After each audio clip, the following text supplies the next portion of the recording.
বিবাহের আগে যে প্রেমের সম্পর্ক, তথাকথিত প্রেমের সম্পর্ক একজন ছেলে এবং একজন মেয়ের সাথে থাকে, এই সম্পর্কটি যদি শারীরিক সরাসরি জেনা পর্যন্ত নাও যায়, তথাপি এটি এক ধরনের জেনা।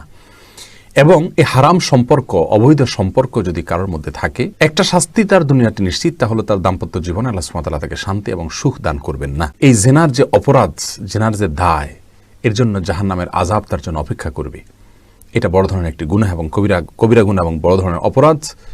সেই সাথে যদি তিনি জেনা করছেন, অবৈধ সম্পর্ক রাখছেন কোনো মেয়ের সাথে বিবাহ বহির্ভূত, একই সঙ্গে তিনি সালাত আদায় করছেন, এরকম যদি হয়, আমরা আপনার প্রশ্নের উত্তরে বলবো তার সালাত কবুল হবে না, সেটা বলা যাবে না, বরং সালাত একটি স্বতন্ত্র ইবাদত। এই অবস্থায় তার আরও ভালোভাবে সালাত আদায় করা উচিত, কারণ ইন্নাস সালাতা তানহা আনিল ফাহশাই ওয়াল মুনকার। সালাত মানুষকে অশ্লীল এবং অন্যায় কাজ থেকে বিরত রাখে, ফেরত রাখে, বাঁচিয়ে রাখে, যার কারণে সালাতের ব্যাপারে তিনি আরও বেশি মনোযোগী হওয়া দরকার। তার সালাত কবুল হবে না এভাবে আমরা বলবো না, তবে হ্যাঁ, যে সালাত তাকে গুনাহ থেকে বাঁচাচ্ছে না, সেই সালাত খুব বেশি মানসম্মত নয়, এটা অনুমান করা যায়। কিন্তু সালাত কবুল হবে না বা আল্লাহ সুবহানাহু ওয়া তাআলার কাছে এটা গ্রহণযোগ্য হবে না, এরকম কোনো কথা বলার কোনো সুযোগ নেই।